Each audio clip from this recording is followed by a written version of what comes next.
ലോക്സഭാ തെരഞ്ഞെടുപ്പിൽ 3-ാം സീറ്റിൽ വിട്ടുവീഴ്ചയില്ലെന്ന് P K. Kunhalikutty 3-ാം seat ആവശ്യപ്പെട്ടിട്ടുണ്ട്. നടന്നത് പ്രാഥമിക ചർച്ചകൾ മാത്രമാണ്. എല്ലാ സമയത്തെയും പോലെയല്ല, ഇത്തവണ സീറ്റ് വേണമെന്നും പി.കെ. കുഞ്ഞാലിക്കുട്ടി പറഞ്ഞു. അധികമായിട്ട് ഒരു സീറ്റ് ചോദിച്ചിട്ടുണ്ട്. ചോദിച്ച മാതിരി തന്നെ നിൽക്കണമെന്ന് ചില മീഡിയയിൽ കണ്ടു. തീരുമാനമായി. ഞങ്ങളാരും പറഞ്ഞിട്ടില്ല അങ്ങനെ തീരുമാനമായത്. പ്രാഥമിക ചർച്ച മാത്രമേ നടന്നിട്ടുള്ളൂ. ഞങ്ങൾ ആവശ്യപ്പെട്ട സീറ്റ് ഇത്തവണ സാധാരണത്തിൽ നിന്ന് പോലെയല്ല, വേണം എന്നുള്ള നിലക്ക് തന്നെയാണ്.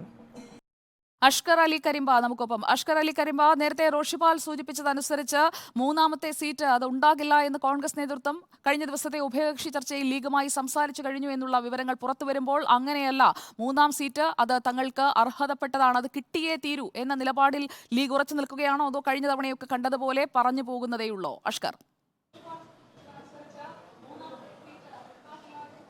3-ാം സീറ്റ് എന്നത് മുസ്ലിം ലീഗിനെ സംബന്ധിച്ചിടത്തോളം അല്ലെങ്കിൽ ലീഗ് നേതൃത്വത്തെ സംബന്ധിച്ചിടത്തോളം ഒരു കീറാമുട്ടി തന്നെയാണ്. കാരണം കോൺഗ്രസിൽ നിന്ന് അല്ലെങ്കിൽ കോൺഗ്രസ് കേന്ദ്രങ്ങൾ സൂചിപ്പിക്കുന്നത് പോലെ ലീഗിന് സീറ്റില്ല എങ്കിൽ അത് പാർട്ടി അണികളെയും കീഴ്ഘടകങ്ങളെയും ബോധ്യപ്പെടുത്തുക എന്നുള്ളത് മുസ്ലിം ലീഗ് നേതൃത്വത്തെ സംബന്ധിച്ചിടത്തോളം വലിയ വെല്ലുവിളി തന്നെയാണ്. ഈ സാഹചര്യത്തിൽ കൂടിയാണ് പി.കെ. കുഞ്ഞാലിക്കുട്ടി, മുസ്ലിം ലീഗിൻ്റെ ദേശീയ ജനറൽ സെക്രട്ടറി കൂടിയായിട്ടുള്ള പി.കെ. കുഞ്ഞാലിക്കുട്ടിയുടെ ഭാഗത്തു നിന്നും ഇത്തരം ഒരു പ്രതികരണം വരുന്നത്.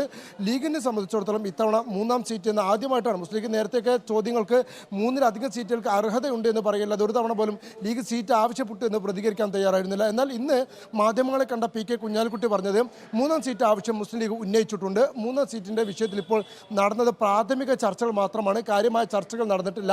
വരും ദിവസങ്ങളിലാണ് ഇതിൻ്റെ ചർച്ചകൾ നടക്കുക. മാത്രമല്ല, മുസ്ലിം ലീഗിൻ്റെ സംസ്ഥാന അധ്യക്ഷൻ പാണക്കാട് സ്വാദിഖ് അലി ശിഹാബ് തങ്ങൾ ഇപ്പോൾ വിദേശത്താണുള്ളത്. അദ്ദേഹം മടങ്ങി വന്ന ശേഷം പാർട്ടി യോഗം ചേരുകയും പാർട്ടിയും ഇതുമായി ബന്ധപ്പെട്ടുകൊണ്ട് ചർച്ചകൾ നടക്കും. അതിനുശേഷം വീണ്ടും UDF യോഗത്തിൽ ഈ വിഷയം അവതരിപ്പിക്കുകയും ചെയ്യും.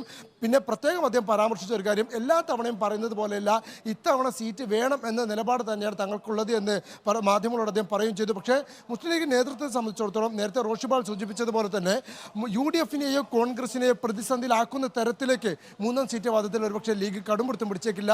പക്ഷേ പാർട്ടി കീഴ്ഘടകങ്ങളിൽ നിന്നും പ്രവർത്തകരിൽ നിന്നുള്ള സമ്മർദ്ദമാണ് ലീഗ് നേതൃത്വത്തിന് വെല്ലുവിളിയാകുന്നത്. അത് മുസ്ലിം ലീഗ് നേതൃത്വം ഇനി എങ്ങനെ കൈകാര്യം ചെയ്യും എന്നുള്ളതാണ് കാത്തിരുന്ന് കാണരുത്. മറ്റൊന്ന്, കണ്ണൂർ മണ്ഡലത്തിൽ അല്ലെങ്കിൽ വയനാട് മണ്ഡലത്തിൽ മുസ്ലിം ലീഗ് വലിയ താല്പര്യം വെച്ച് പുലർത്തുന്നു എന്നുള്ളത് തന്നെയാണ് ഇപ്പോഴും പ്രധാനപ്പെട്ട കാര്യം.